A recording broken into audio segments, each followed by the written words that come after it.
Hola, muy buenos días. Bienvenidos y bienvenidas a este sábado 17 de enero del 2026. En el encuentro anterior, en el anterior no, en el otro que fue antes de ese, habíamos concluido con el punto donde estábamos abordando de modo general una de las dos propuestas que históricamente las grandes culturas estudiosas de la espiritualidad humana fueron encontrando y sistematizando para que el individuo que estuviera interesado en el crecimiento humano fuera pudiendo encaminarse en este sentido, lo cual implica una progresiva trascendencia o superación de aquel modo de actuar o de vivir que está centrado o que tiene su origen en el interés personal e individual únicamente, sin enterarse o en cómo interesarse, disculpen, por ningún otro tipo de interés, o lo que llamábamos el egoísmo, que es lo que ha llevado a fin de cuentas al mundo al estado en el que está actualmente. Ese camino le llamamos camino teísta porque estaba centrado en la aceptación de una suprema personalidad o una suprema persona o un supremo poder llamado poder divino o llamado Dios, que se encontraba más allá de la propia concepción del ego. O sea, la aceptación de esta gran personalidad todopoderosa y el rendirse ante su presencia y existencia, reconociéndose en cada criatura incapaz de por sí misma poder crecer y transformarse. Entonces, en este sentido estaba la metodología que ese camino nos propone. O sea, esa suprema personalidad comenzaría a ir actuando en la propia criatura y por tanto ir transformándola totalmente hasta que la propia criatura fuese en sí y literalmente una herramienta de esa personalidad y por tanto extinguiéndose todo tipo de egoísmo. Ahora una pregunta se impone, ¿no? Bueno, ¿y qué pasa con aquellas personas que no tienen la tendencia a aceptar la existencia de una suprema personalidad, aunque sí tienen la tendencia de reconocer que hay algo grande a lo cual llaman la totalidad, la naturaleza, la fuente, el principio de todo, etcétera? ¿Acaso esas personas no tienen la oportunidad o no pueden trascender la tendencia egoísta que forma parte de la primera etapa humana o de la etapa de inmadurez humana? ¿Acaso no hay en la historia ejemplos sobrados de ese tipo de personas que lo hayan conseguido? Pues claro que sí. La historia está llena de personas que no necesariamente aceptaron la existencia de una personalidad total, o sea, de que la totalidad o el todo tenga personalidad, pero sí aceptaban y aceptan la existencia de la totalidad en sí misma y de la fuente de la totalidad, o sea, de una suerte de misterio de donde todo continuamente surge y desde donde todo continuamente se transforma. Entonces, en ese caso sería el camino no teísta, el camino donde Dios no está presente, sí está la totalidad, pero no una personalidad de esa totalidad. ¿Y cuál sería la propuesta entonces para ese camino? Estas culturas antiguas, cuando abordaron este camino, que es la otra alternativa, hay dos alternativas nada más para superar el ego, y una de ellas es ponernos al servicio de una gran personalidad y permitir que esa personalidad sea quien actúe a través de nosotros en la medida de nuestra propia imperfección, y así el ego va siendo desplazado. Y la otra cuestión sería a través de algo que no es una gran personalidad, pero también es diferente al ego. Y en este sentido, ellos explican que la acción que va a ir acabando con el ego, que va a ir superando al ego, no debe, por supuesto, nacer del ego mismo, y ya de eso habíamos comentado, porque cómo iba a nacer una acción del ego si esa acción estaba destinada a destruir al ego. El ego no va a generar ninguna acción que lo destruya al mismo. Por tanto, esta acción ha de surgir necesariamente de un nivel de la propia existencia, de la propia criatura existente, un nivel desconocido para el ego, un nivel que no es conocido, o sea que se encuentra más allá del círculo de todas las identidades que nos hemos construido y de las identidades que la cultura nos ha ido heredando. Vamos a recordar siempre que cuando pensemos en nosotros mismos tenemos que ir comprendiendo que nos hemos entendido y nos seguimos entendiendo predominantemente desde las etiquetas que nos hemos ido diseñando y que hemos ido aceptando. Las etiquetas son las diferentes clasificaciones que nos hemos dado y las que otros nos han dado a nivel presente y a nivel histórico, y que son necesarias para una organización del funcionamiento social, pero que no son suficientes para abarcar todo lo que somos en verdad como criaturas existentes o como criaturas vivientes o como manifestación de existencia. Somos manifestación de existencia, somos una de las tantas formas mediante las cuales la vida en sí misma como fuerza majestuosa y no contenible en nada, se está expresando. Eso somos una expresión de vida, eso es lo que somos. Ahora esa expresión de vida empieza a reconocerse desde este cuerpo, desde la mente que surge del cuerpo, y empieza a ir trazándose todo lo que llama su identidad, su historia, su vida, etc. Pero esas identidades se desarrollan dentro de la expresión de vida que somos. Por tanto, como expresión de vida somos más que todas nuestras calificaciones o clasificaciones. Uno se podría preguntar entonces, un ejercicio necesario, el preguntarse, bueno, más allá de ser hombre y mujer, más allá de ser padre o hijo, más allá de esto, todas las etiquetas que se nos ocurran, más allá de todo eso, entonces, ¿qué soy y cómo puedo sentir a eso que soy? O sea, ¿cómo puedo sentir a la propia vida y cómo puedo sentir, por tanto, a la vida que está detrás de todas las demás cosas que califico como seres vivos, incluyendo a mis seres queridos? Usted ve a su hijo ahora o a un hermano o a algún ser querido y usted como ejercicio reflexivo podría proponerse, bueno, olvidando que es mi hijo, olvidando que es mi hermano, olvidando que es esto, que es aquello, o sea, quitándole todas las clasificaciones, entonces, ¿qué cosa es? ¿Qué cosa es? Y nos vamos a encontrar inevitablemente con el mismo punto de partida. Es una forma de manifestación de las incontables tantas otras formas de manifestación que hay, por la cual la vida misma, la expresión viviente, la potencia viviente, se está manifestando.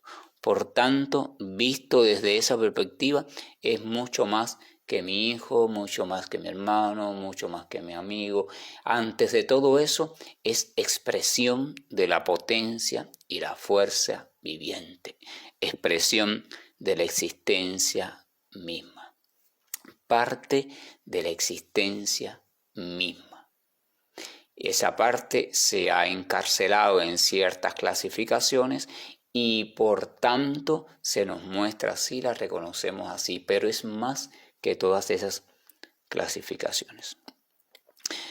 Hasta este punto, las dos propuestas, la teísta y la no teísta, se acuerdan en algo. O sea, la criatura tiene que ser vista y tiene que verse a sí misma, comprenderse a sí misma como más allá o como una cuestión que está más allá de todas las calificaciones. Esto es importante, reflexionar sobre las etiquetas. No somos las etiquetas, es como un frasco. Usted tiene un frasco en su refrigerador y ese frasco va y tiene una etiqueta que dice refresco o dice vino o dice no sé qué y no sé qué.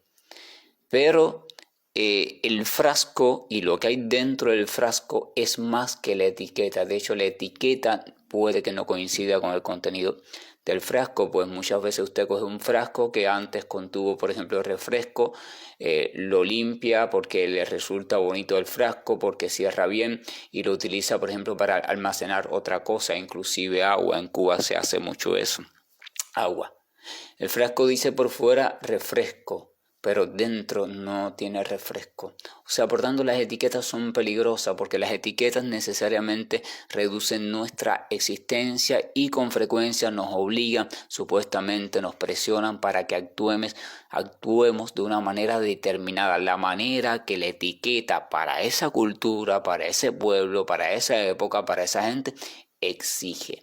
Y aquel que se atreve a actuar saliéndose de los límites de esa etiqueta, entonces necesariamente va a ser criticado, va a ser cuestionado y la mayoría van a volver al yugo de la etiqueta. Pero tenemos que comenzar a reconocernos como algo más allá de todas las etiquetas, las que nos hemos construido y las que nos han construido. Sin ese necesario ejercicio reflexivo, nadie va a poder crecer como ser humano, porque crecer como ser humano implica irse liberando, ir adquiriendo conocimiento sobre mí mismo más allá de las etiquetas. Y en ese sentido, José Martí decía, ser culto es el único modo de ser libre, y este ser culto no se refería, en el caso de José Martí, a estudiar mucho, se refería a conocerse mucho, a conocer sobre mí mismo, qué soy en verdad, qué soy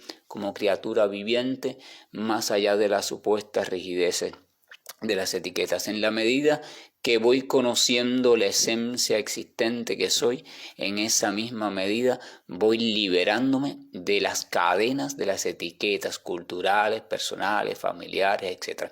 Las sigo viviendo, las sigo actuando, pero las actúo y las vivo desde un conocimiento amplio, desde un no ligamiento a ellas, sino desde el amor y el acceso voluntario, desde el conocimiento porque comprendo que son necesarias, pero que no soy yo. Por tanto, van a haber momentos en mi vida en que aunque la etiqueta supuestamente me empuja a actuar de una forma, yo puedo decidir libremente y sin cargo de conciencia alguno y sin conflicto interior, actuar de otra.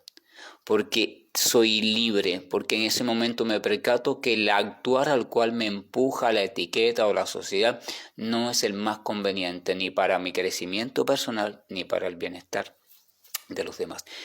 Es necesario porque espiritualidad es sinónimo de libertad de los yugos de la ignorancia, de libertad de los yugos de la identificación con aquello que nos limita. El reconocernos progresivamente como criaturas existentes y reconocer a lo otro como existente también. Cuando vemos una planta, tenemos que comenzar a reflexionar que es más de lo que vemos. O sea, una planta es más que ese tallo, más que esas hojas, es más que su estructura interna, incluso si la cortamos y vemos por dentro, tiene esto, más que sus células, más que su funcionamiento.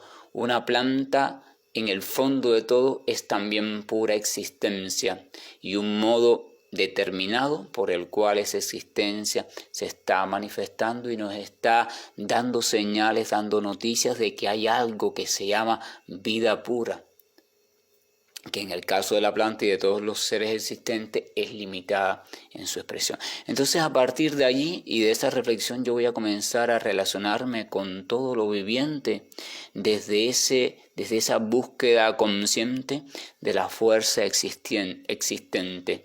Y en ese sentido voy a ir comprendiendo a todo lo viviente unificado en una misma cuestión, la cuestión de lo existente. Todo lo viviente es una expresión de la existencia pura. Por tanto y demás, desde el punto de vista teísta, es una expresión del propio Señor. En el caso de los religiosos, creyentes o personas de fe, van encontrando en su madurez, la madurez religiosa está allí, un encuentro con el Señor. Cuando ven una planta, cuando riegan una planta, ya si van reflexionando en este tema de la existencia, ya no van a estar regando simplemente una planta, van a estar entrando en una relación consciente, cariñosa y amorosa con una forma o una expresión de la propia existencia, de la propia vida, que maravillosamente y de forma variada y única se está expresando en ese caso de ese modo. Pero al tomar conciencia de que se están relacionando con una forma de expresión de la propia vida, de la existencia pura, entonces van automáticamente a tomar conciencia de que se están relacionando con una forma de expresión del amoroso y siempre presente Señor. De una forma u otra, esa planta nos está narrando algo sobre el propio Señor. Todo lo que existe en la creación nos está contando algo sobre algunas de las cualidades de Dios, pero lo está haciendo de forma codificada, o sea, a través de ciertas maneras según las condiciones materiales se lo permitan y las condiciones de la propia especie, en este caso de las plantas, se lo permitan. Esa es la visión del humano maduro. El humano maduro, cuando se dedica a reflexionar en sí mismo como existencia, como expresión de pura existencia, entonces va a notar que poco a poco va ganando en esa misma visión sobre todo lo demás. En ese sentido, ese es el camino más certero, el camino natural para ir diluyendo la cuestión del ego y del sentir egoísta, porque cuando vayas comprendiendo a todo como manifestación de la propia existencia, entonces la separatividad se termina. Ves la diversidad, ves la riqueza de la variedad, de la diversidad que existe, pero ya no los ves como separados y mucho menos te ves a ti mismo como separado de ellos, ni independiente, ni superior, ni nada por el estilo. Empiezas a sentir y empiezas a funcionar en función de una comprensión de la unicidad y al mismo tiempo de la variedad. Empiezas a comprender que lo diferente no es separado, no es distinto, simplemente es diferentes maneras o modos de manifestarse la misma cosa. La existencia pura, la pura existencia de la cual podemos tomar conciencia, de la cual necesitamos tomar conciencia, y es la única manera y es el único modo que tiene el ser humano para desconectarse por completo, revivificar todas sus potencialidades y energías y volver a introducirse hacia su cotidianidad, pero desde un corazón renovado, descansado y fresco, desde una mente más abierta y más lúcida. Y así, de seguro, y de hecho lo digo con toda propiedad, lo aseguro también, la vida cambia por completo, todo se nos cambia por completo. Ahora, ¿qué pasa? La propuesta entonces teísta como no teísta. La teísta, hablábamos de Dios. La no teísta no está la presencia de Dios, pero está la presencia de la aceptación del todo y está la presencia de la aceptación de que somos más que los egos, más que los personajes que nos hemos creído y en los cuales nos hemos acomodado. Por tanto, se encamina hacia la idea de que el ego debe conocer el poder que reside en su propia fuente o la capacidad que reside en su propia fuente, entiéndase fuente como aquello de donde surge el ego, o sea, de la propia existencia, pero que se ha limitado por su ignorancia, un poder que habita allí y que brota desde más allá de su propia identidad, pero que al mismo tiempo pertenece a lo más íntimo y primigenio, lo más primario de mi propia naturaleza. Literalmente el camino no teísta explica que hay una capacidad, hay un poder incalculable dentro de la propia manifestación de existencia que soy, pero que no tiene nada que ver con mis identidades o con lo que yo creo que soy. El redescubrir y el reencontrarme con ese poder grande que al mismo tiempo no me pertenece, pero que soy parte de él, ahí está entonces la extinción del ego, y a través de esa capacidad y abriéndole mi corazón a esa capacidad y a ese poder que escapa a nosotros mismos, entonces que ocurre la transformación mediante el sendero no teísta o el sendero de la no fe o de la no religión, el cual, repito, también es funcional y ha demostrado históricamente que, porque hay dos tipos de personas en este sentido, la persona que tiene la tendencia a la fe y la persona que no tiene tendencia a fe en Dios alguno, pero que sí tiene tendencia a reconocerse como parte del todo. Aquí pasa lo mismo que en la propuesta teísta, parece simple de realizar, pero realmente en la práctica no es nada simple, porque hay un problema aquí. O sea, se habla de que para silenciar el ego, para trascender el ego, para diluirlo, se requiere de un poder que no está en el ego mismo. Pero entonces uno podría preguntarse, ¿cómo voy a actuar desde algo que no es mi propia identidad? ¿Cómo voy a actuar desde ese lugar que me suena tan diferente? ¿O cómo voy a interesarme por algo saltándome por completo los intereses del ego si todos los intereses surgen del ego? Evidentemente en los dos caminos nos vamos a encontrar con ese conflicto y la sugerencia siempre es la misma. O sea, no tratar de entender cómo es que el método funciona, porque su entendimiento no está en el punto del raciocinio lógico. Simplemente hay que comprender que si fueron planteados y establecidos a lo largo de la historia, fueron mantenidos y muchas personas lograron el éxito a través de ellos, entonces es que funciona. Y entonces tenemos que darle un voto de confianza y comenzar a intentarlo con una guía, haciendo preguntas, cuestionando, reflexionando, intentarlo. Y es a través de ese propio intentar e intentar una vez más, es intentar actuar y sentir desde esa profundidad de mí mismo, que poco a poco va a ir surgiendo la posibilidad de lograrlo. Voy a ir en un momento determinado, voy a ir sintiendo que sí es posible, sin saber ni cómo lo logré, pero sí me está siendo posible. Entonces la posibilidad va a surgir, va a volverse consciente desde el propio intentarlo regularmente. Y vamos a recordar que estamos situados en la acción.